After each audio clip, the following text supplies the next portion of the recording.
Welcome to The Mind Renewed.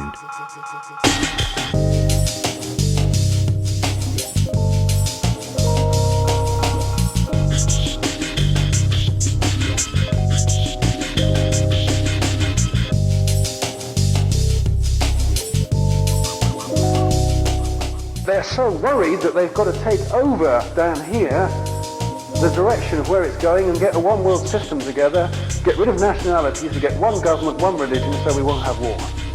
That's the effort of man to bring about his own salvation. Hello everybody, Julian Charles here of themindrenewed.com, podcasting to you from the depths of the Lancashire countryside here in the UK. And today I'm very pleased to welcome to the programme Patrick Wood, who is editor of two online publications, The August Forecast, which analyses trends in markets, economics, politics and finance, and The August Review, which investigates the subject of global elitism. Mr. Wood has been an investment advisor since the mid-1970s, and most famously, he co-authored a two-volume book with Professor Antony Sutton called Trilaterals Over Washington back in the late 1970s.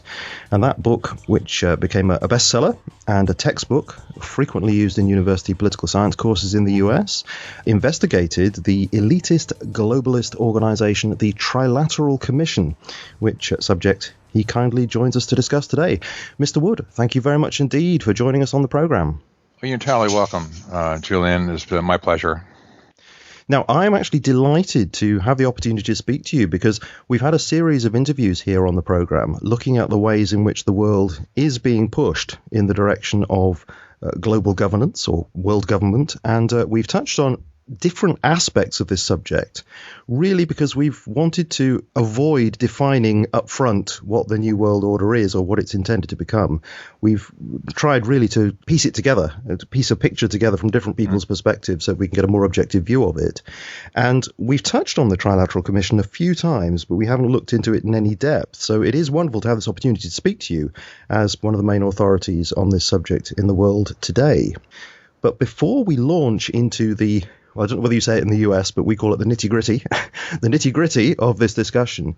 Could you introduce yourself a little bit more to us? Because I've said a little bit about you, but it would be nice to find out a little bit more about your background. Well, certainly. I started out my career in the early 1970s as a financial analyst, and I was working in the investment world in particular. And that's how I also ran across the Trilateral Commission back in the 1970s. And so I was based in Arizona at the time, traveled around a little bit since then, around the western states in any case. And my interest in the Trilateral Commission has continued over the years. I started writing back then, but they haven't gone away. They're still here, and they're still very influential, and everything is going on. So my research continues, my writing continues. So I've had an interest in this from an economic point of view. That's how I originally started studying it with Antony Sutton. He was an economist as well. And so we understood some of the implications, the early implications of what this could mean economically for the world if this organization got away with what they're talking about getting away with. So here we are, 40 years later, Julian. It's like time does fly when you're having fun.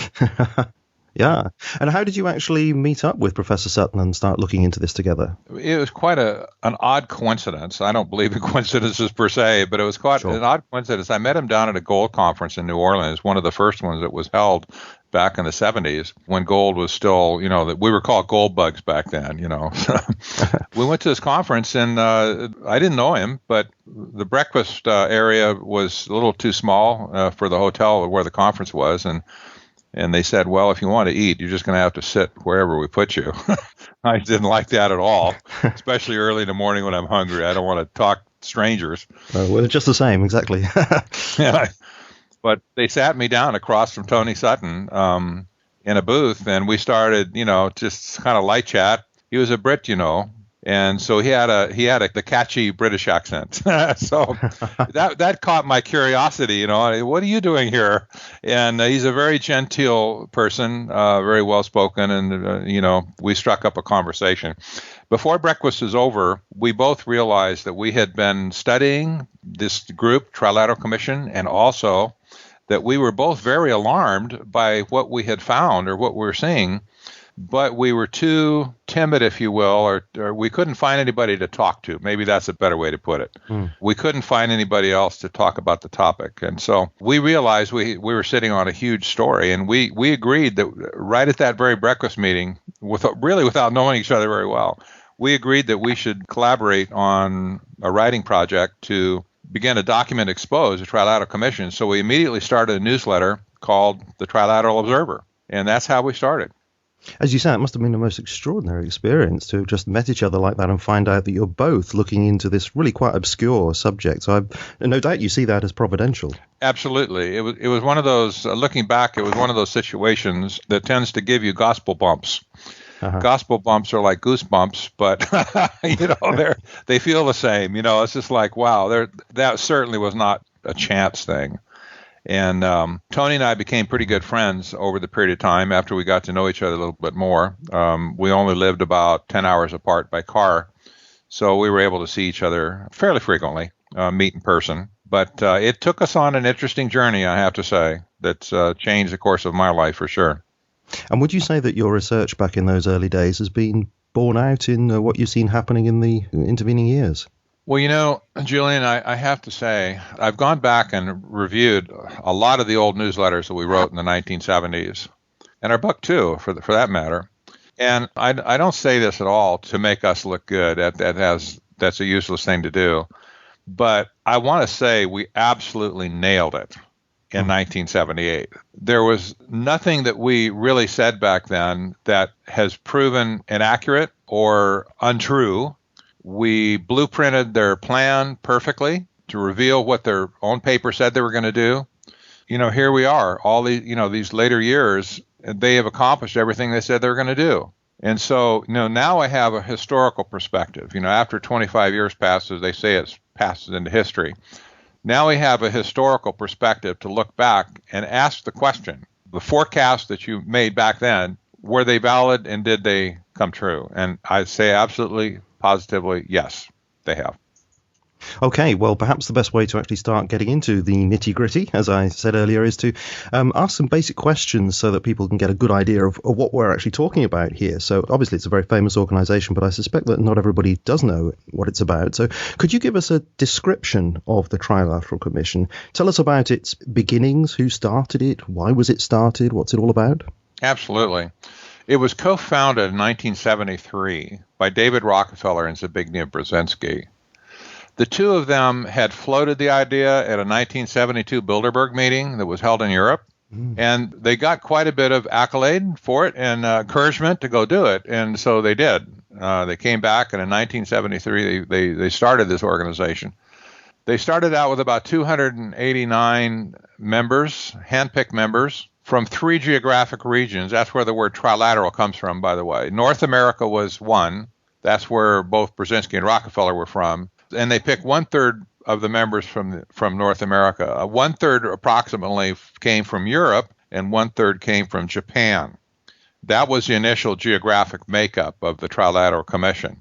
About 97 were from the United States, in particular. A few from Canada, but 97 about from the U.S., cut across political parties here, Democrats and Republicans equally. It didn't matter. It was not a political movement at all. And the makeup of the group all the way through the 3 regions was bankers, industrialists, academics, politicians, some high-level politicians, media, newspapers, law firms, NGOs, that's non-governmental organizations. And so that's kind of how they started out. The word commission makes it sound like it's some official body appointed by government in some way, but this is not the case, is it? No, it was very shrewd on their part to call themselves a commission because it was just slightly misleading. So it's a private organization, is it really? It was private, or totally private organization. It was funded initially almost entirely by David Rockefeller. And Brzezinski was the academic. Rockefeller, of course, was the international banker. He was one of the top shareholders in Chase Manhattan Bank. And he had a lot of other investment interests as well. But he was, a financier and a global mover and shaker. And you mentioned all these different kinds of people who were involved in this organization. Well, how did they actually get to be involved? Did they apply, or were they did they have the shoulder tapped and say, would you like to join? Well, that's exactly right. They tapped people to join. There was no membership application form for sure. But they had an executive committee that talked about who they'd like to invite, and then they'd go out and ask them. They could decide whether they wanted to or not. I never heard of anybody that got tapped and said no, but I wouldn't expect to either. The idea is you wait for them to tap you. It's kind of like joining a fraternity or a sorority in a college. You hope that somebody notices you and they come over and they tap you on the shoulder and say, come with us. We want to candidate you for our exclusive little club. This is the way they've done it ever since, by the way. And they've had a North American leadership group and a European leadership group and a Japanese, well, now Asian leadership group, who makes those decisions basically on who to pick from their particular regions. Now, on the face of it, just looking at it like that, it seems to be, well, that's okay. Why not? You can join a group and be invited, and what's the big deal? Okay, it's a particular stratum of society, but your contention is that they have undue influence over governments of the world, really. So could you flesh out why that is such a problem in your view? Well, they proposed two things initially. This was all over their early writings and is still there. They proposed to create a new international economic order. And that was in contrast to the existing international economic order that we saw in the world back in the 70s. It wasn't perfect, but it wasn't all that bad either. But they said, no, we need a new international economic order. And secondly, they declared their intention to take down trade barriers like tariffs and duties and stuff like that around the world to implement this so-called system of free trade. It's another brilliant naming convention, by the way, on their part. Free trade has never been free. It's cost everybody just about everything they have ever since, But so does that mean then they were actually behind things like GATT and NAFTA? And even more so than that, Julian. They created those things specifically. I'll give you some examples as we go through this, but they were exclusively behind the creation, for instance, of GATT, the World Trade Organization, the North American Free Trade Agreement, and so on. This had impacts around the world. Several other trade treaties as well over the years have been their creation. And are they still behind things like the TPP, the Trans-Pacific Partnership? Absolutely. In fact, the current USTR, that's the United States Trade Representative, the current USTR is a member of the Trilateral Commission. And 9 out of 12 of all of the USTRs since 1973 have been members of or actually have been appointed to be USTR. That's beyond coincidence, don't you think? Indeed, yeah. So they've dominated that position, and so anything that they wanted to, to negotiate as far as trade treaties are concerned, this has all been at the hands of the Trilateral Commission and their members. And am I right in thinking that this influence really kicked in the days of the Carter administration? That's where it started to be obvious that they were up to something. If the Carter experience had not have happened, I don't think Tony or I would have been too excited about the Trilateral Commission, because it would have just been one more group that was spouting off hot air, and I don't think we would have paid attention. But Jimmy Carter and Walter Mondale, elected president and vice president in 1976, both of them, as it turns out, were members of the Trilateral Commission. That was okay, you got my attention now. What's this all about?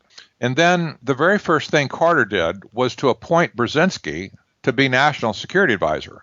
At the time, Brzezinski was executive director also of the Trilateral Commission. So, okay, that's number two.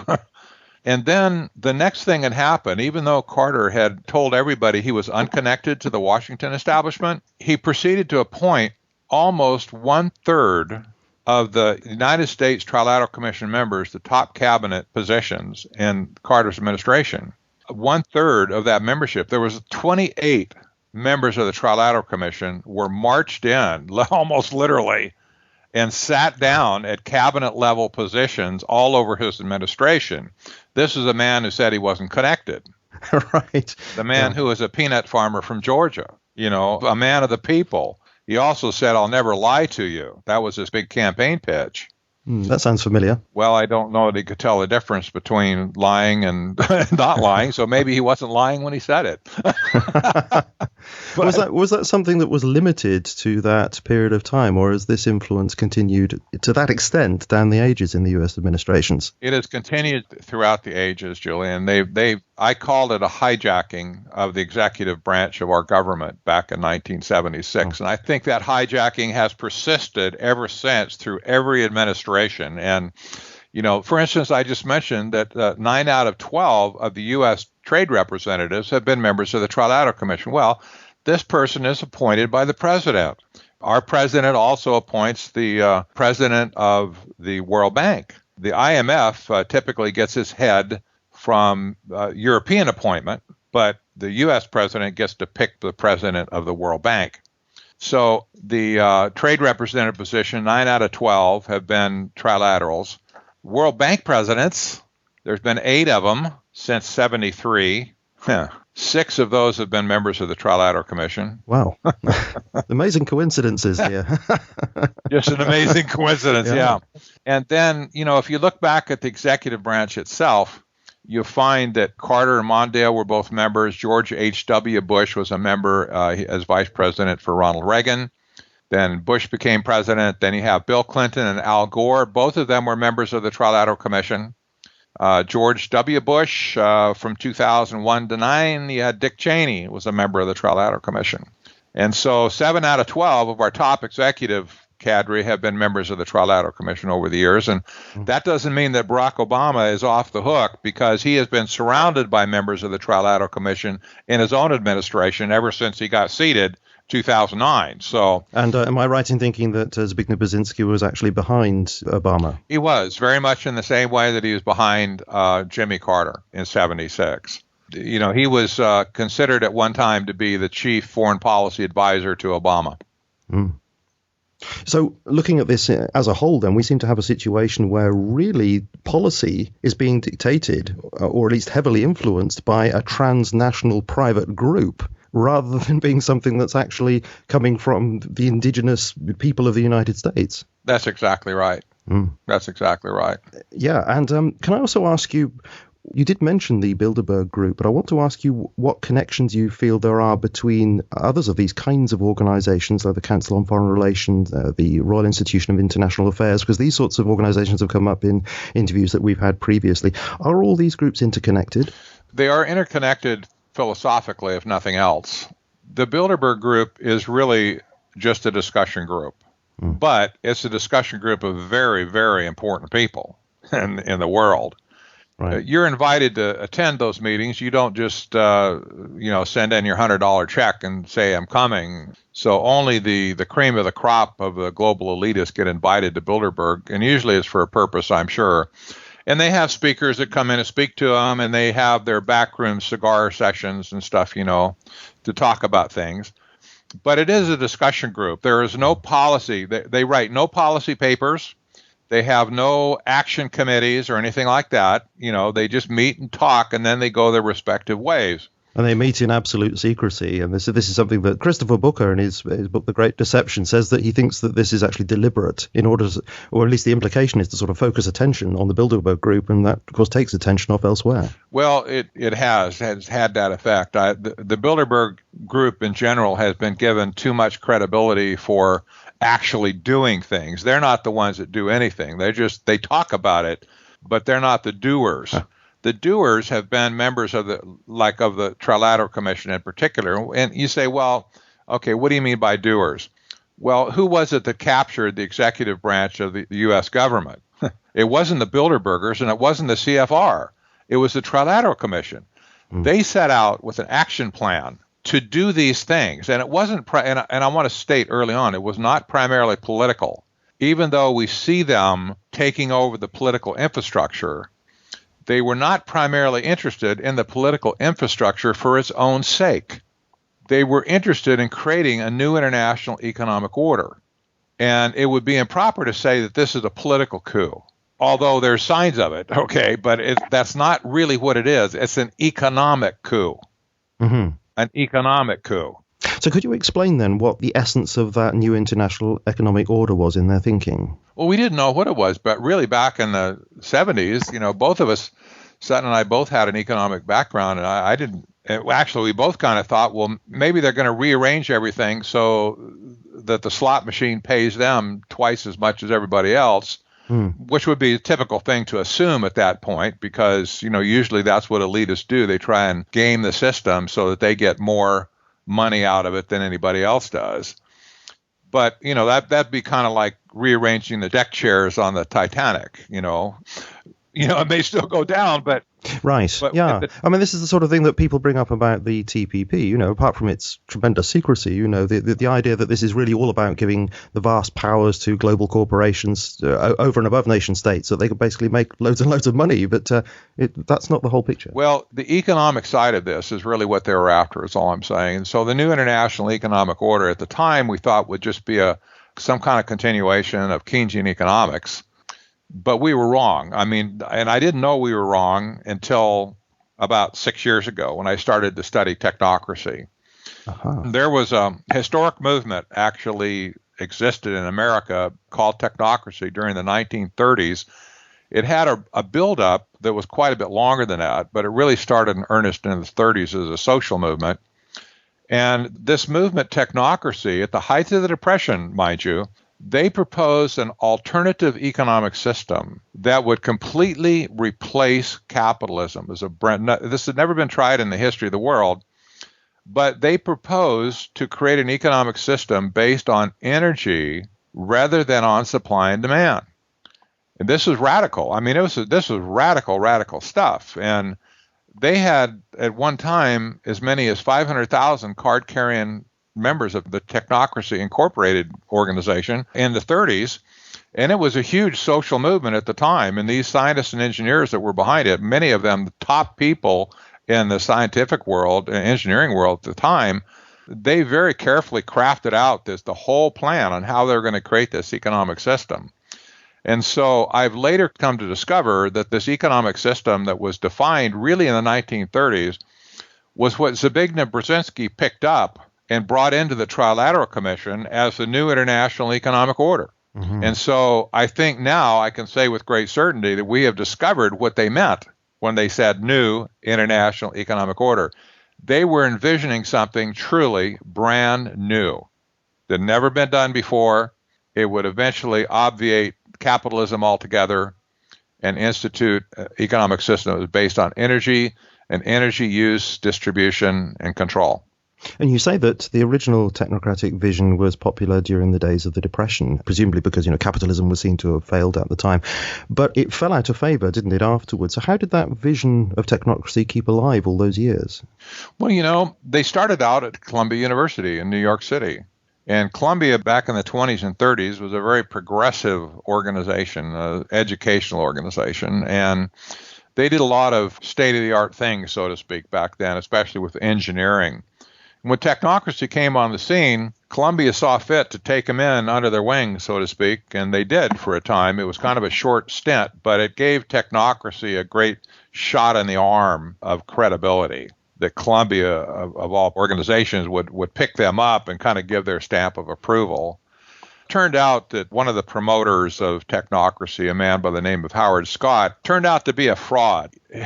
He said he had an engineering degree from somewhere in Europe, but nobody ever really asked or checked. And so he was riding pretty high, running around the country giving speeches and getting stories in newspapers and so on. And some good researcher, journalist, finally did some investigation on him, found out he didn't have a degree at all, that everything he learned from on-the-job training, and he was basically a fraud. Well, Columbia University kicked Howard Scott out like a football. And, they punted him right out of the university in a hurry and disavowed everything on technocracy. But all of the top engineers at Columbia at the time that were involved in this, they didn't get touched. They all stayed there at Columbia. They finished out their careers, and I'm sure that they all talked about technocracy over the years. We just happened to find in 1968, along comes Zbigniew Brzezinski, and guess where he's a professor? At Columbia University. So, right. I'm not going to draw the connection anymore. Would you say that the current economic situation that we're in sort of reflects the same pattern as back in those days? Do you think that the Trilateral Commission, with their technocratic view, think that this is a golden opportunity these days to influence people? Oh, absolutely. And it goes beyond that, Julian. I probably ought to give you a couple of examples. The European Union experiment, the project, right? The entire project was created by the members of the Trilateral Commission in Europe. David Rockefeller wrote about this in 1998 when he credited the EU's progress to the early members of the Trilateral Commission that had, done things in the early days to set the stage for the EU being formed in the end. It was a long-range plot. It didn't just evolve, kind of randomly, but rather it was an intentional incremental plot to establish a network of control over Europe through this new union of regulation, not of democratic government, but of regulation. And although I don't live under that system, I cannot appreciate, how difficult it might be, but I've talked to people who have, and they basically just wring their hands on what's happened in Europe over the last 20 to 30 years. But even in 2002, when the Constitution of the EU constitutional document was written, the lead architect on that was Valéry Giscard d'Estaing, who was a member of the Trilateral Commission.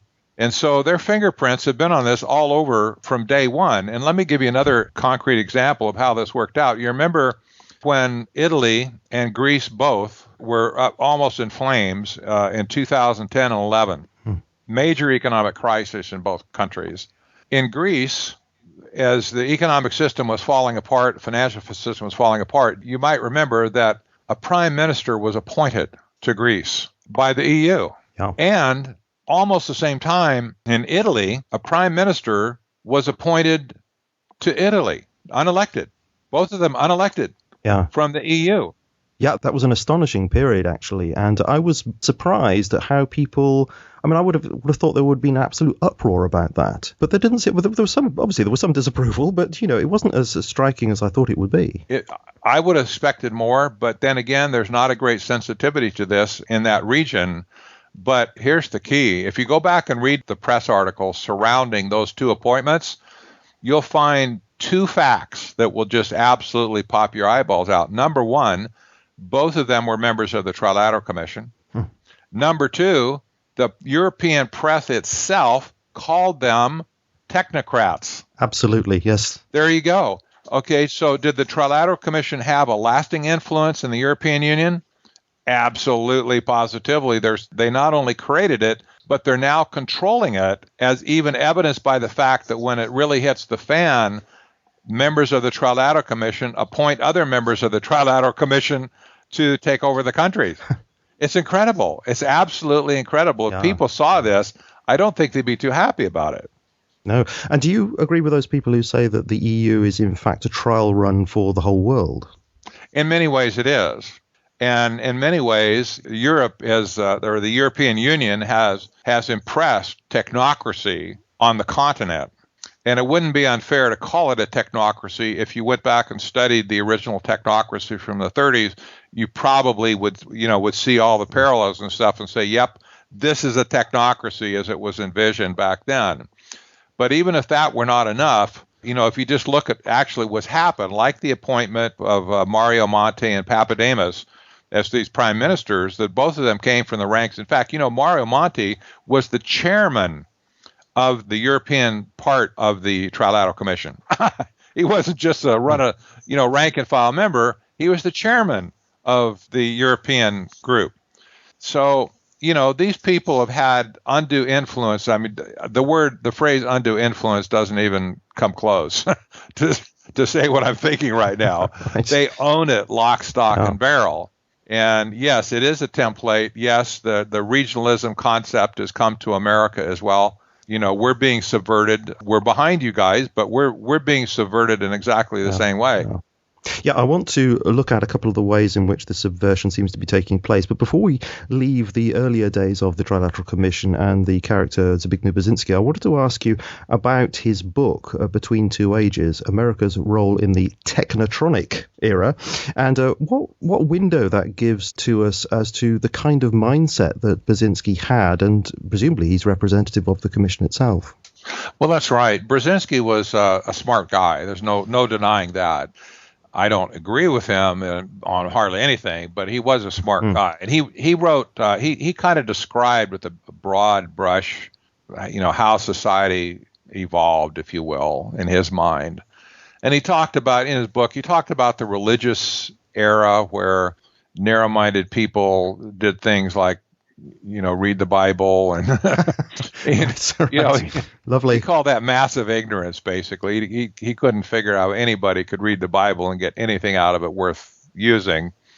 So he figured that all those people were just massively ignorant and didn't know what they were doing. And then there came a period, he said, of nationalism, where you had the nation state really rose to power. Great Britain for many years was riding the crest of that wave.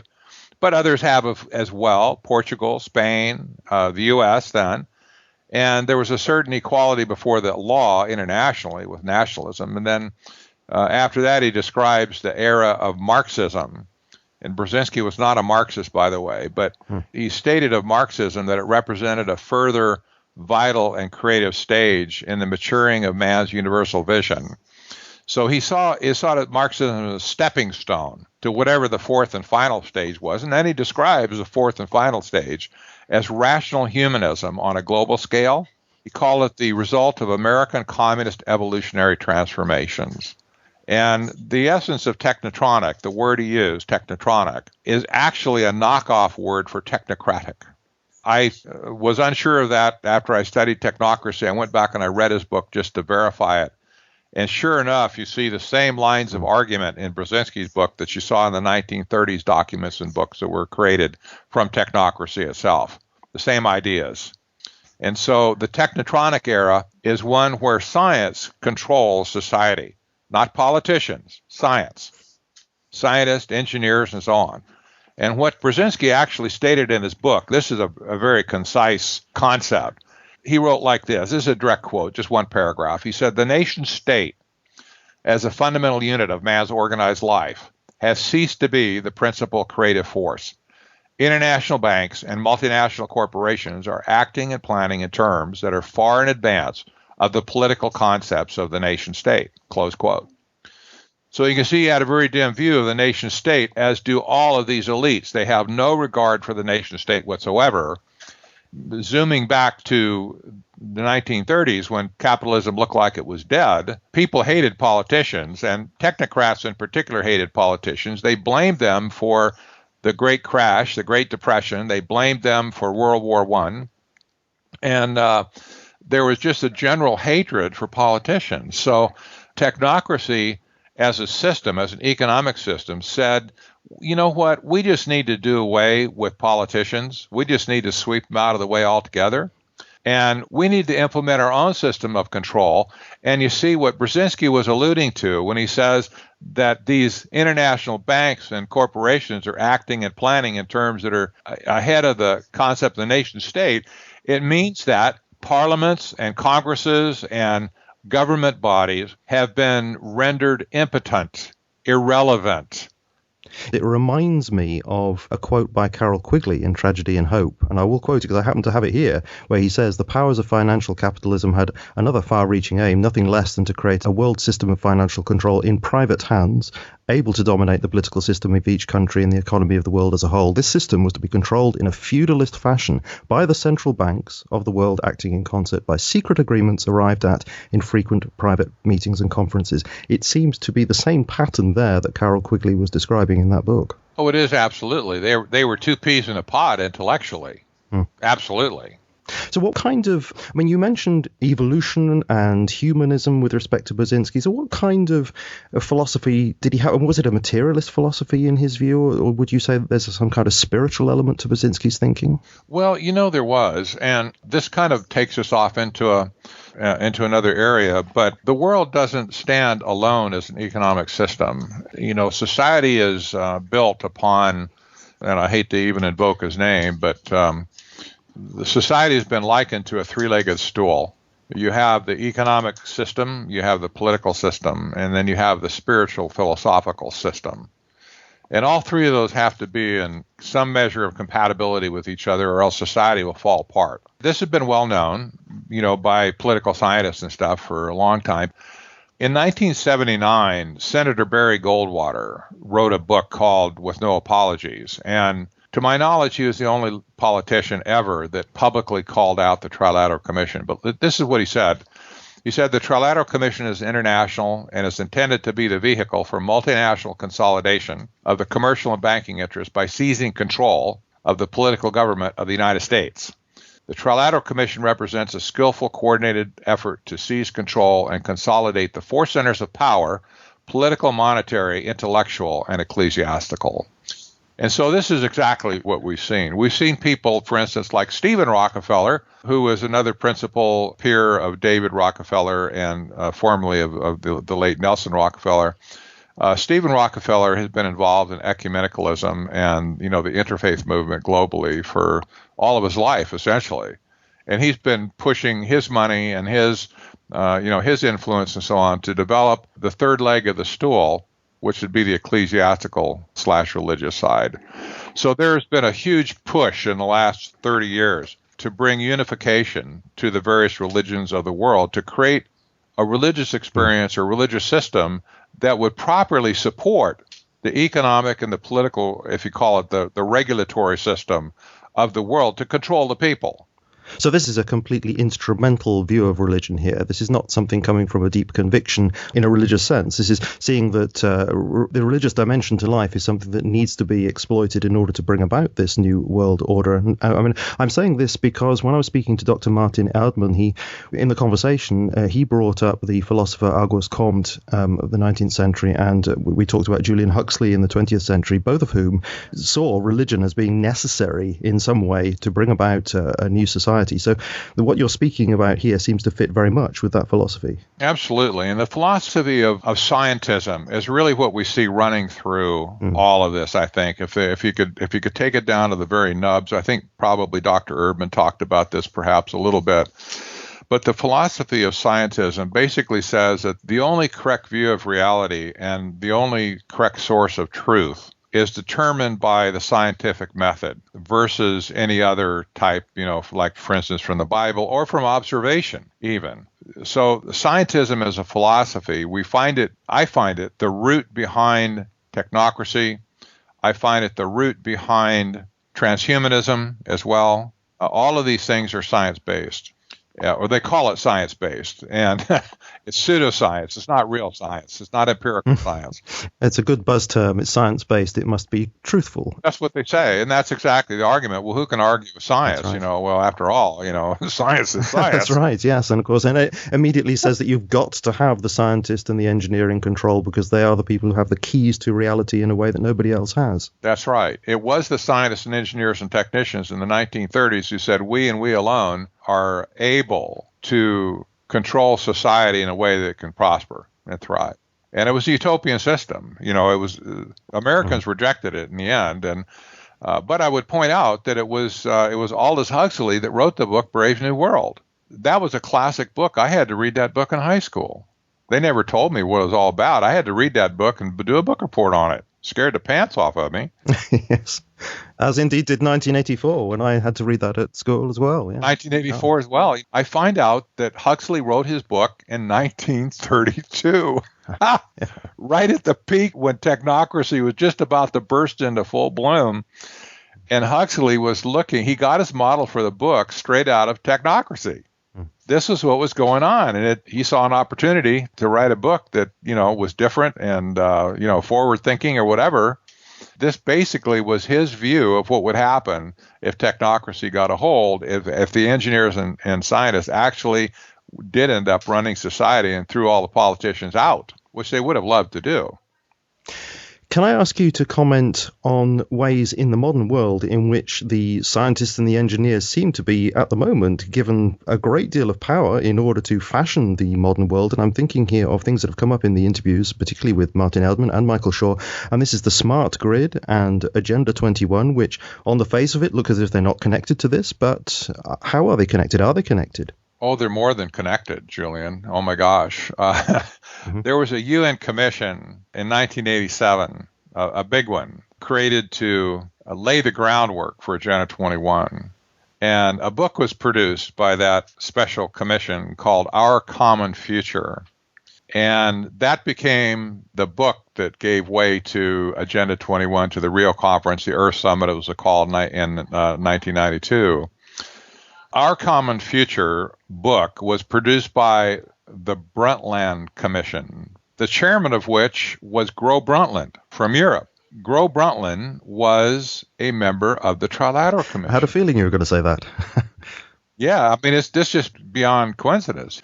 She was a member of the Trilateral Commission, and so when the whole consortium went to Rio to create Agenda 21, it was her policies that were laid on the table. So Agenda 21 got formalized through the Rio Conference, and then it spread throughout the world through the auspices of the United Nations. This was I liken the United Nations to the contagion. A disease can't spread without a contagion. And stupid ideas like what they had cooked up in the 70s and so on would never, ever make it in the free world. They would not possibly make it in the free world. They would die without infecting anybody. Americans rejected technocracy in the 1930s. We would have rejected it again had we known. But they came at it from the Trilateral. They handed these ideas off to the United Nations, and they got the entire focus of the United Nations on sustainable development. And now we see where we are today. This has all been their program from day one. This is what they wanted to do to create this system of global technocracy. Remember that all of the programs you're talking about here are related to energy. You see energy all over, the screen. Smart Grid is about controlling energy. Global warming is about controlling hydrocarbons. Cap and trade is about controlling the financial side, of carbon. All of these things are related to energy. And this points to some kind of new economic system. So nobody would be surprised when UNEP, that's the United Nations Environmental Program, publishes on their website a definition of what they're calling a green economy. And they call it this. They say a green economy implies the decoupling of resource use and environmental impacts from economic growth. These investments, both public and private, provide the mechanism for the reconfiguration of business, infrastructure, and institutions, and for the adoption of sustainable consumption and production processes. That's a mouthful, but the first statement is the first clue. A green economy implies a decoupling of resource use from economic growth. Anybody with half a brain ought to do a disconnect on that one because you cannot, in our current economic system, you cannot decouple resource use from economic growth. That's just not possible. Economic growth requires resources, for Pete's sake. It requires capital. It requires inputs, raw materials, labor, and all, et cetera, et cetera. So the green economy, which is based on energy, takes an entirely different tact on how the economic system will run. And so they further write about the necessity for the reconfiguration of business, the reconfiguration of infrastructure, and the reconfiguration of institutions. You say, well, that's odd. Well, you know what? Europe has been reinvented, hasn't it? And a major part of the original technocratic vision was to do away with the price-based system and to go to an energy-based system.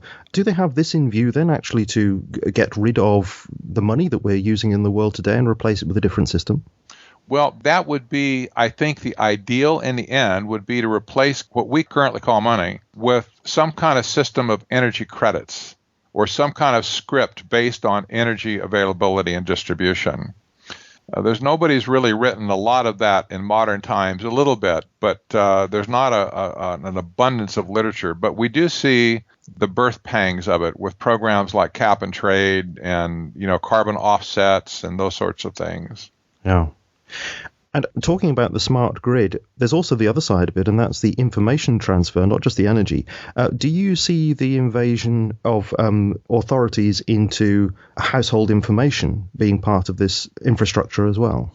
Well, it is. And in order to underscore that, I should read the first 5 requirements Technocracy proposed in 1932. Engineers always create lists of requirements when they get a good project going, Yeah. And so they were good enough to do that back in the 30s. And it stands today. It's on the internet. You can go find the Technocracy study course on the internet and look it up. It's there for everybody to see. And on page 232, you'll see these 5 requirements in black and white. Number 1 says, register on a continuous 24-hour per day basis the total net conversion of energy. There's 1. Number 2, by means of the regular registration of energy converted and consumed, make possible a balanced load. Well, balanced load is all over the smart grid literature. That's all they talk about is balanced load, whatever that means. So you go back to Technocracy in the 1930s, you find out what balanced load means. But here's number 3. Provide a continuous inventory of all production and consumption. So this is an economic issue. Number 4, provide a specific registration of the type, kind, etc. of all goods and services where produced and where used. That is a complete profiling of the economic system. Which wasn't possible back in those days. Which was not possible in those days, but it is today, and it's being done. The 5th requirement says, and this one will really get you and answer your question very precisely, quote, provide specific registration of the consumption of each individual plus a record and description of the individual. Yeah. Now, I don't need to tell you about the implications of the total surveillance society today, be it bioidentification, bioidentics, RFID, what the NSA is, like in our country and around the world is doing to spy on people and to collect information on people. I read an article yesterday that even commercial firms are banding together to mine data out of the internet and stuff to create up to 41,000 data points on every individual in the country, in our country. It's absolutely and that's just private. Yeah, that's not government. That's just private. Sure. But this is being driven by this new economic model then, really, isn't it? I mean, yes, it is. What I find fascinating about this is when I think about the classic criticism of socialism by the Austrian School of Economics was the idea that, the socialism couldn't find any real mechanism for discovering price in the marketplace because everything was just too complex. But with this vision here and with the technology going into the future, presumably they're thinking, actually, we can find out about all transactions, all supply and all demand, and we can actually control the whole situation. That undercuts that classic criticism of socialism. Well, it does. And in order for technocracy to work, information is key. They knew back then that the system had to have a complete transparency as to everything within the system. And they didn't really view people as people, by the way. They basically had a totally, an evolutionary view of humans just being a bag full of atoms. Charming. Just more animals on the planet, And so they really do look at the human population as just so many herds of animals to manage. And in order to do that, you have to have data. And the more data you have, the better. And honestly, what an engineer will say, if an engineer's project fails, maybe it's just pride of development or whatever, but the knee-jerk reaction that you'll get from an engineer whose project fails is, well, we need more data. Right. And how many times have we heard that actually? Like with global warming, well, we need more data.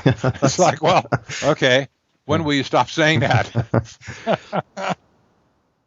Now, this whole picture that you've presented here is Well, it's overwhelming, really. Just sitting here as a single person in this little house here, I'm thinking to myself, well, Exactly. this is. I can't even begin to conceive of where this is going to go in the future. And apart from just talking about it like this with you, what can I do about it? So what I'm really asking you here is, how do you suggest that we respond to this information? Should we just sort of go into a dark hole somewhere and forget it, or is there something we can do?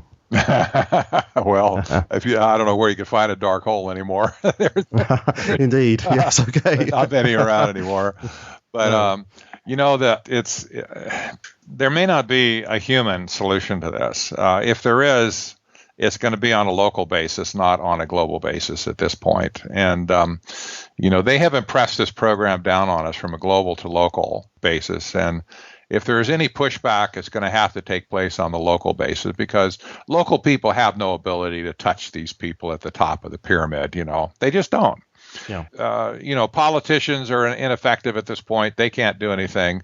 But, we still have some ability to deal with our own city councils, with our own, county commissioners, things like that, our local government bodies, to educate them and to have them resist or deny this sustainable development push that's coming down from the United Nations. However, it is global. I have to say that. It's not just in one country. It's global. It's just as much in Europe and in England as it is here. So even if one country cleans up its act entirely and were to throw out Agenda 21 altogether, that's just one country. What about the other 285 or whatever there is around the world, many of whom have no idea whatsoever what's going on because they're too busy just surviving hand to mouth? So would you say then that the answer really is a mixture of information so that people do know what's going on, and then as many people as possible acting at the local level in order to disempower as much as possible at the higher level? Exactly. That's about the only reasonable plan of action at this point, that anybody can expect. And I'm sad to say, for all the people who are involved in trying to, elect senators and congressmen and, high-level people around the world and stuff, I'm just kind of sorry to tell them that you're wasting your time. Your ladder's leaning up against the wrong wall. Because no matter who you hire, they're going to get sucked into the system and you'll never see them again. And that's just going to be the end of your effort. Effort would be better put into local action rather than into national action at this point. But there are obviously some great biblical truths that people should take to heart through this whole thing. And I think this is something that's been missed. And those who study Bible prophecy, for instance, which I have for a long, long time, and this has opened my eyes to new horizons that I never knew existed before. The whole topic of Bible prophecy has always kind of focused on, what's going to happen with the global government? How are we going to get a dictator over the whole world? And how will the Antichrist rise? And, all kinds of different fears and stuff have come up. I remember back in the 70s when the first grocery scanner came into the United States, people just went nuts. It's like, oh my gosh, it's the mark of the beast. Don't even go in a Safeway or that store because, if that laser hits your hand, you're going to get a mark, Sure. And, these things have come and gone. There's been lots of them over the years that people got alarmed at. But this is one thing that's been missed, Julian, in my estimation. And I think it's a very, very exciting possibility for understanding Bible prophecy in these end days. And that is, whoever the Antichrist is, I don't believe that we know who he is now, and nor will we until later. Whoever the Antichrist is going to be, that will be the final global dictator of the world.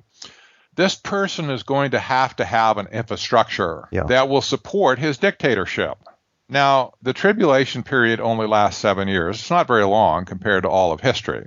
And I have to say that the devil knows that he only has 7 years when the time clock starts ticking for that final conflict between God and Satan. When a time clock starts ticking, how many tick-tocks do you think the devil's going to take to build infrastructure? I say none. I say none, because there's no time. 7 years is not enough time. If he's going to build his infrastructure, it has to be now. And I would submit that the system of technocracy is the perfect economic system for a global dictator to ultimately take over and actually be able to control the nations and the people of the world in lockstep order. Yeah. It would be impossible to do that with concept of the nation state. It would not work. There has to be a system of control where he can make people do what he wants them to do, even against their will. So control over energy, for instance. Well, that makes sense, doesn't it? Because if you can shut off somebody's electrical power in the middle of summer or winter, you can get them to beg just to do about anything you want. And, what about control over water? Because smart grid is also going to control water as well as gas, and, natural gas is fuel oil if it's in the mix. Water is essential for life. So what you're saying that all this would be a fulfillment of that. You won't be able to buy or sell unless you have the mark of the beast, which of course is this allegiance to that particular system. That's exactly right. That's exactly right. And while I have to confess, over the years, we have looked for that world dictator, who's that person going to be? And we've, Christians have had ideas over the decades, somebody in the political system says, well, that guy looks bad, it could be him. Yeah. And they come up with reasons on why that person could be the one. But one thing we've missed is that in the book of Revelation, in chapter 18 in particular, and verse 15, we have a clue as to the economic nature of the kingdom of Antichrist. And I think it's well to take it to heart. Verse 15 says, the merchants of these things, which were made rich by her, shall stand afar off for fear of her torment, weeping and wailing. This is the merchants who are watching Babylon burn. And the merchants are the key people in that 7-year period. The merchants of the world. They're actually called the mighty men of that time. You can reflect back to the Old Testament and you hear about mighty men of David, and you hear about the mighty men of old. Doesn't exactly say what they were, but there was an amount of esteem accredited to them, whatever it was, whether they're rich or powerful or strong or warriors. When somebody is called a mighty man, it means like he's the chief of society, if you will. And so during the 7-year period, the emphasis is on the merchants of the world, the economic system of the world. And, you could read the whole of chapter 18 and you find out when Babylon is finally destroyed. In verse 11, for instance, it says, the merchants of the earth shall weep and mourn for her, for no man buyeth their merchandise anymore. The merchandise of gold and silver and precious stone and pearls and linen and purple and silk and scarlet and so on. The list goes way, way on. Iron and marble and cinnamon and wine and fine flour and wheat and beasts and sheep and horses, all of those things that are essential to economy and to life. These mighty men of the earth, the merchants, are the ones seen controlling this entire system. And the Antichrist is sitting on top of them, controlling them. Yeah. It makes a lot of sense that we seem to, in many cases, have got this the wrong way round, as you're saying, that we've been looking at individuals rather than looking at these structures that are gradually building over a long period of time, which are making way for the possibility that this could actually come about as depicted in prophecy. That makes a great deal of sense, what you're saying here. Yeah. So it's an area that's worthy of study. That's all I would say right now. Yeah.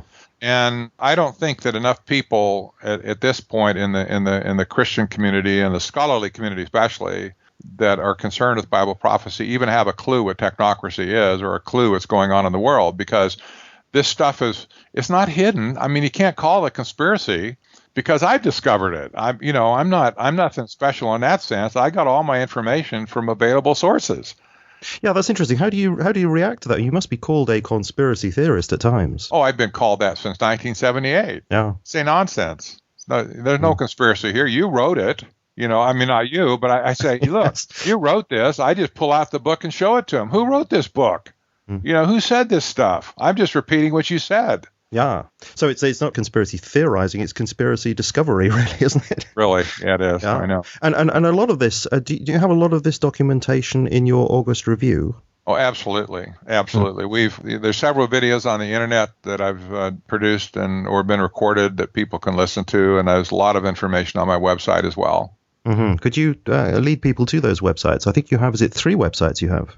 It is augustforecast.com. There's a lot of information on there that's free for just the downloading or the reading. Mm-hmm. And our original books, Trilaterals Over Washington, are not in print anymore, but people can typically find them on like Amazon or maybe some other used book, rare book sources and stuff. There's still a few floating around. And you have, is it Revelation Gate Ministries as well? That's exactly right. That's obviously it's separate from August Forecast, revelationgate.com. And that does focus on Bible prophecy. And, my goal is to relate this to, a prophetical standpoint, so that people can really kind of get in sync with what's going on here. And, when I say in sync, it's not quite the right term, but Christians are constantly confused by what's going on in the world.